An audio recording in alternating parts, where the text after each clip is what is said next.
Oh no, we're not on Instagram, but we are on Twitter. We're definitely on Facebook. We're definitely on Facebook. So,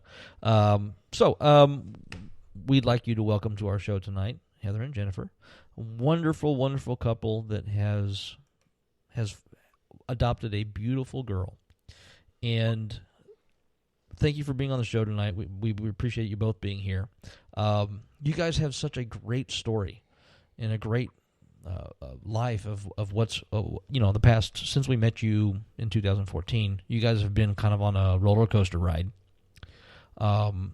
So kind of fill us in a little bit about how things have gone, because I know there's been downsides and I know there's been upsides, and so we want to know all of that. And this is kind of our Pride and Equality show, so we want to know why the things that you've benefited with and have finally been given as rights, which you should have been given, 200 years ago, why that is so important and why people need to understand that. So take it away. Let us know. Well, we really appreciate you inviting us on the show and giving us an opportunity to kind of talk about these things, because, Arizona particularly has been 42 years ago, the state had to reiterate a sodomy law that didn't get appealed until, 2000, 2001? And so it was basically illegal to be gay, let alone entertaining the idea of marriage equality. So it's been a long, long road. And I guess Heather and we actually met early in 2014, and both of us had been married to other women prior. And going through a marriage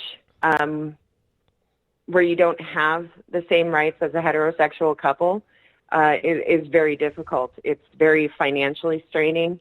I had to do a name change through the courts, and it was very expensive. And you could not cite the reason. It was actually stated you could not cite the reason as wanting to have the same name as your same-sex partner. There were a lot of stipulations. So although I said my motive behind changing my name was because I wanted to change my name, it was stifling the real reason in that first marriage why I wanted to change my name. And then you have all the added expenses that sometimes normal couples are going to, because they're going to go through wills and medical power of attorney and things like that. But with gay couples, prior to the marriage equality, if you didn't have all that, it was non-existent. So you had to have your paperwork in order. If you're a married couple and you don't have things like a will or a power of attorney for medical decisions, et cetera, you have no rights at all. And we've seen this pretty much in history. So I think that was one of the biggest things, is we both experienced marriage to women prior to us getting married, and then having a legal marriage. So that was pretty interesting. It's kind of a different take. Did you want to add anything, Heather? No, just I guess really, we don't get all the rights, or we didn't get all the rights prior. Let's say, for an example, my ex-wife, if something was to medically happen to her, because had we not had medical power of attorneys or power of attorneys, her parents could have kept me from, being at the hospital with her. So if she was ever, sick or on her deathbed or whatever, there have been cases in the past where, partners have been together for years and, one is sick or unfortunately, getting ready to pass, and the family is against it and, won't let their partner in to see them or say goodbye. So, that's just one of the things that, with us having marriage equality now, that it's a benefit for us. Whereas before, it could have not been a really great situation for some couples. Right, because there are a lot of instances where we had reports of same-sex couples where one would be in the hospital and the other would not be allowed to visit, would not be allowed to help make decisions on the medical care, and when you talk about the fact that if you're living in a home that you bought together, if one of the persons passes or whatnot, then the other doesn't automatically get the ability to deal with the arrangements afterwards. It's horrible to think that we have. Well, we haven't devolved because we've been like that for a long time, but it's taken this long to get to the point where marriage equality has finally taken place. And the thing that scares me about it at this point in time is the future of marriage equality. When you're looking at, I think it just came out that in North Carolina, they have some legislators that's trying to pass a law that specifically basically destroys the ability in North Carolina for marriage equality. For same-sex marriage because of religious reasons, which, of course, is just horrible. And I think we're going to start seeing more of that pop up now that we have President Trump, is because they don't – and now we have a new Supreme Court justice who may try to overturn Roe versus Wade. They might try to overturn the marriage equality. They might try to overturn – and that just – where does that put you guys if they do that? It's horrible.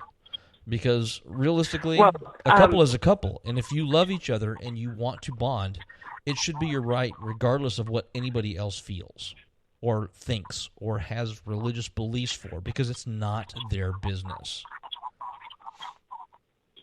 I mean, I totally agree, and I'm pretty sure my wife agrees as well. But we just not even just talking about marriage equality, but government in the business of, females, whether or not, abortions or, your body or birth control and equal pay and all those things. So, we're fighting a battle for marriage equality and, because that's one thing that we're fighting for, but there's actually a lot of things that we are fighting for, or that we're concerned for. And unfortunately, with the current president, I don't know. I'm not sure what the outcome is going to be. I was really hoping that he was pretty much all just talk, but, apparently not. And, now he's all just about golf. Yeah, Yeah, well, honestly, to not make it sound like blasé, I guess, is I'm terrified, and there's a lot that women, I think, have at stake in general, and when we look at Arizona and how long it took to get marriage equality, we have to realize that our hate crimes don't include trans. Mm-hmm. They don't protect people who are trans at all. Right. There's so much more that it goes beyond, and it's like, equality doesn't stop at marriage. There's so much more, but now we're reeling it back, and we're fighting some of the same fights again. And it's almost like it's cool to be an oppressor these days, and it's vocal and it's accepted and it's this and that, and it's like no, it's not okay. We're just facing what we were told never existed. The discrimination and things like that. And if I can kind of segue in that, even with the marriage equality, one of the things is that there are private adoption agencies here in Arizona. When you go to adopt, any couple who wants to adopt in Arizona has to use an agency, and you have to have an actual certificate to adopt, which means you get a complete and thorough fingerprint, background, criminal check. They go through your finances with a fine-tooth comb. There's all this that goes into it, but most of the agencies in Arizona will not have gay couples as clients. Even though it's legal, it still doesn't mean that it's acceptable, because a great majority of the adoption agencies in Arizona are religious-based, where they believe that marriage should only be in the eyes of God, one man, one woman. So even though they're working on behalf of a state agency to get that certification from an Arizona judge,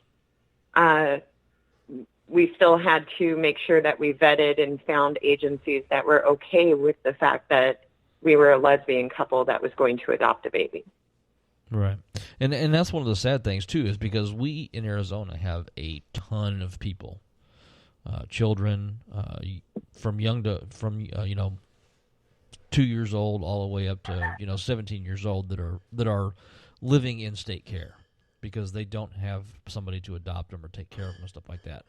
And you would figure, from a logical standpoint, that a loving home is a loving home, regardless of how that home is made up. Unfortunately, here in Arizona, in many other places, the loving home is based on their religious beliefs of what a loving home should be, as opposed to what it actually is. And that's the sad part about it, is there are so many children that could have loving homes if it wasn't so prohibited as to how the home is made up. And that just bugs the shit out of me. Absolutely. I don't know if it's a lot of people, I think, supported us when we let them know that we were going to be adopting. We didn't get hit with a lot of negative remarks or people saying, "Are you sure you should?" for any reason because we were gay. But we know that a lot of our friends or people that we know who have adopted who are gay have had to feel that hatred, literally, that no matter how loving or wonderful a home is, providing a child with self-esteem, guidance, a full belly and happiness, just if you're gay, there's just this stigma that says you can't provide that. Right. And we want to demolish that. We want to say, no, we can. There are amazing people, that have adopted, and they're fabulous parents. I aspire to be as good as they are. So, it's tough though. I have fears, that as she grows older, she's going to have two moms. And although that's becoming more increasingly,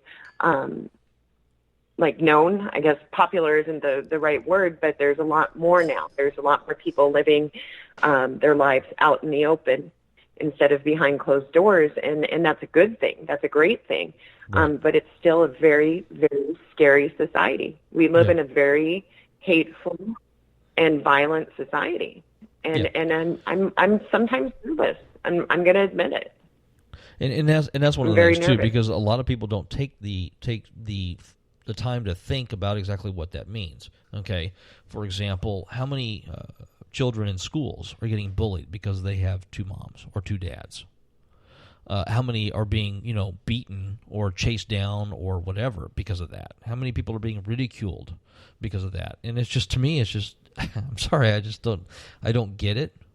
But what I do get of that is that people are afraid of what they don't understand, and people are afraid of change. In our last segment, we were talking about how to try to curb the change, or to get people to be more open to discussion as opposed to being antagonistic, and it's really a process that's, I don't know. Like I said earlier, I don't know if I'm going to see it in my lifetime, but I hope so.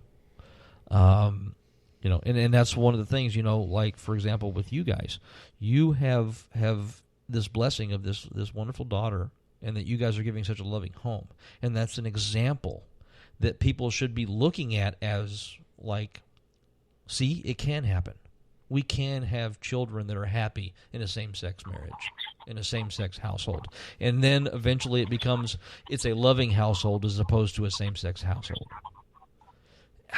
Moving away from the labels would be just wonderful. And I think that you guys are helping to move that conversation along. And it's just a wonderful thing. It really is. It is great. You know,